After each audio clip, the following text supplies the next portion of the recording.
दोस्तों, आज हम बात करने जा रहे हैं रामायण से जुड़े 13 रहस्य जिनसे दुनिया अभी तक अनजान है और आज तक साइंटिस्ट भी इस बात का पता नहीं लगा पाए। रामायण का हिंदू धर्म में एक विशिष्ट स्थान है।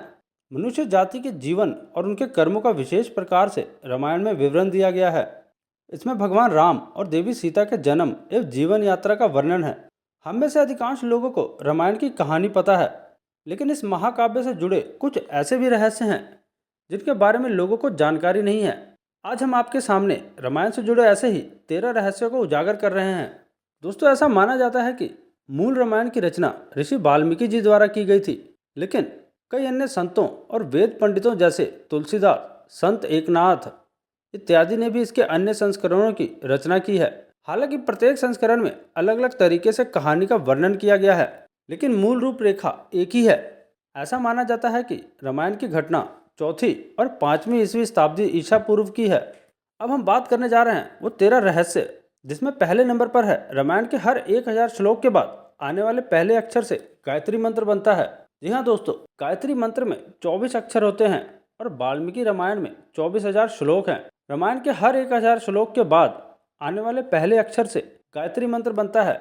यह मंत्र इस पवित्र महाकाव्य का सार है। गायत्री मंत्र को सर्वप्रथम ऋग्वेद में उल्लेखित किया गया था। दूसरे नंबर पर है राम और उनके भाइयों के अलावा राजा दशरथ एक पुत्री के पिता भी थे। क्या आपको पता है दोस्तों, श्री राम जी के माता पिता एवं भाइयों के बारे में तो प्राय सभी जानते हैं, लेकिन बहुत कम लोगों को मालूम है कि राम जी की एक बहन भी थी जिनका नाम शांता था। वे आयु में चारों भाइयों से काफी बड़ी थी। उनकी माता कौशल्या थी। ऐसी मानते हैं कि एक बार अंग देश के राजा रोमपद और उनकी रानी वार्ष्णी अयोध्या आए।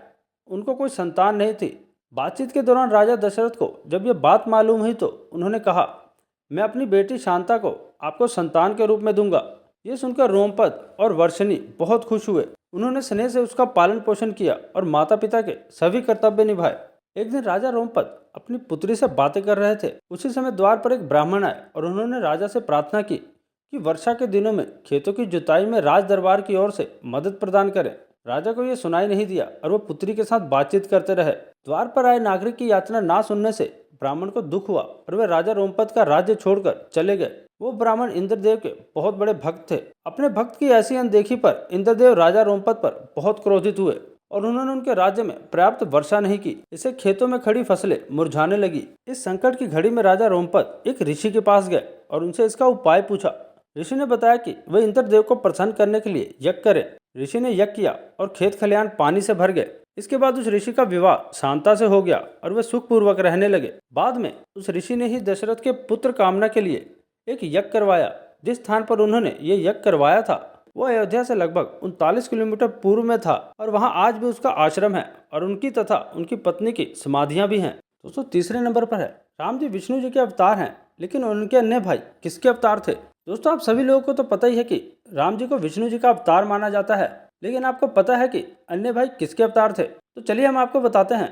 लक्ष्मण जी को शेषनाग का अवतार माना जाता है, जो क्षीर सागर में भगवान विष्णु का आसन है, जबकि भरत और शत्रुघ्न को भगवान विष्णु द्वारा हाथों में धारण किए गए सुदर्शन चक्र और शंख शैल का अवतार माना जाता है। चौथे नंबर पर है सीता स्वयंवर में प्रत्युक्त भगवान शिव के धनुष का नाम। दोस्तों, हम में से अधिकांश लोगों को पता है कि राम जी और सीता जी से विवाह एक स्वयंवर के माध्यम से हुआ था। उस स्वयंवर के लिए भगवान शिव के धनुष का इस्तेमाल किया गया था, जिस पर सभी राजकुमारों को प्रत्यंचा चढ़ाना था। लेकिन बहुत कम लोगों को पता होगा कि भगवान शिव के उस धनुष का नाम पिनाक था। 5वें नंबर पर है लक्ष्मण जी को गुदाकेश के नाम से भी जाना जाता है। दोस्तों, ऐसा माना जाता है कि वनवास के 14 वर्षों के दौरान अपने भाई और भाभी की रक्षा करने के उद्देश्य से लक्ष्मण कभी सोते नहीं थे। इसके कारण उन्हें गुदाकेश के नाम से भी जाना जाता है। वनवास की पहली रात को जब राम जी और सीता जी सो रहे थे तो निंद्रा देवी लक्ष्मण जी के सामने प्रकट हुई।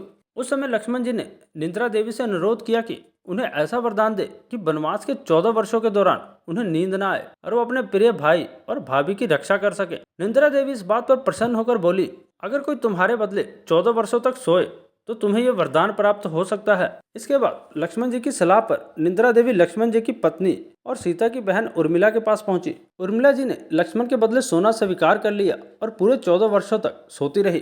6ठे नंबर पर है उस जंगल का नाम जहां राम जी और लक्ष्मण जी और सीता जी वनवास के दौरान रुके थे। दोस्तों, रामायण महाकाव्य की कहानी के बारे में हम सभी जानते हैं कि राम जी और सीता जी लक्ष्मण जी के साथ 14 वर्षों के लिए वनवास गए थे और राक्षसों के राजा रावण को हराकर वापस अपने राज्य लौटे थे। दोस्तों, हम में से अधिकांश लोगों को पता है कि राम, लक्ष्मण और सीता जी ने कई साल वन में बिताए थे, लेकिन कुछ ही लोगों को उस वन के नाम की जानकारी होगी। उस वन का नाम दंडकारण्य था, जिसमें राम, सीता और लक्ष्मण जी ने अपना वनवास बिताया था। यह वन लगभग 35,600 वर्ग मील में फैला हुआ था, जिसमें वर्तमान छत्तीसगढ़, उड़ीसा, महाराष्ट्र, आंध्र प्रदेश के कुछ हिस्से शामिल हैं। उस समय यह वन सबसे भयंकर राक्षसों का घर माना जाता था, इसलिए इसका नाम दंडकारण्य था, जहां दंड का अर्थ है सजा देना और अरण्य का अर्थ है वन। 7वें नंबर पर है लक्ष्मण रेखा प्रकरण का वर्णन वाल्मीकि रामायण में नहीं है। दोस्तों, पूरे रामायण की कहानी में सबसे पेचीदा प्रकरण लक्ष्मण रेखा का प्रकरण है, जिसमें लक्ष्मण वन में अपनी झोपड़ी के चारों ओर एक रेखा खींचते हैं।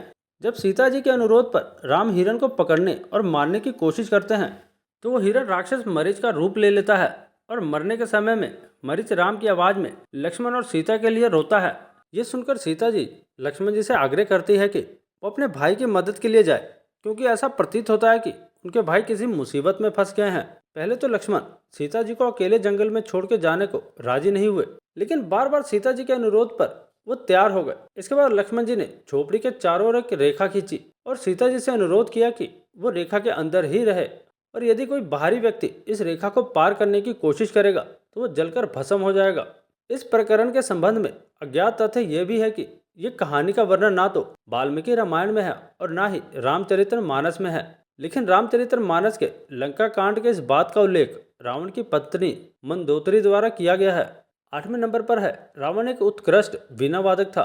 जी हाँ दोस्तों, रावण सभी राक्षसों का राजा था। बचपन में सभी लोगों से डरता था, क्योंकि उसके 10 सिर थे। भगवान शिव के प्रति उसकी दृढ़ आस्था थी। इस बात की पुख्ता जानकारी है कि रावण एक बहुत बड़ा विद्वान था और उसने वेदों का अध्ययन किया था। लेकिन क्या आपको पता है कि रावण के ध्वज में प्रतीक के रूप में वीणा होने का कारण क्या था? क्योंकि रावण एक उत्कृष्ट वीणा वादक था, जिसके कारण उसके ध्वज में प्रतीक के रूप में वीणा अंकित था। हालांकि रावण इस कला को ज्यादा तवज्जो नहीं देता था, लेकिन उसे यह यंत्र बजाना बहुत पसंद था। 9वें नंबर पर है इंद्र के ईर्ष्यालु होने के कारण कुंभकर्ण को सोने का वरदान प्राप्त हुआ था। दोस्तों, रामायण में एक दिलचस्प कहानी हमेशा सोने वाले कुंभकर्ण की है। कुंभकर्ण रावण का छोटा भाई था, जिसका शरीर बहुत ही विकराल था। इसके अलावा वह पेटू अर्थात बहुत अधिक खाने वाला भी था। रामायण में वर्णित है कि कुंभकर्ण लगातार 6 महीने तक सोता रहता था और फिर सिर्फ एक दिन खाने के लिए उठता तथा पुण्य 6 महीने तक सोता रहता। लेकिन क्या आपको पता है कि कुंभकर्ण को सोने की आदत कैसे लगी थी? एक बार यज्ञ की समाप्ति पर प्रजापति ब्रह्मा कुंभकर्ण के सामने प्रकट हुए और उन्होंने कुंभकर्ण से वरदान मांगने को कहा। देवराज इंद्र को इस बात से डर लगा कि कहीं कुंभकर्ण वरदान में इंद्रासन ना मांग ले। अंत उन्होंने देवी सरस्वती से अनुरोध किया कि वो कुंभकर्ण की जिह्वा पर बैठ जाए और उन्हें वो इंद्रासन के बदले निंद्रासन मांग ले। इस प्रकार इंद्र की ईर्ष्या की वजह से कुंभकर्ण को सोने का वरदान प्राप्त हुआ।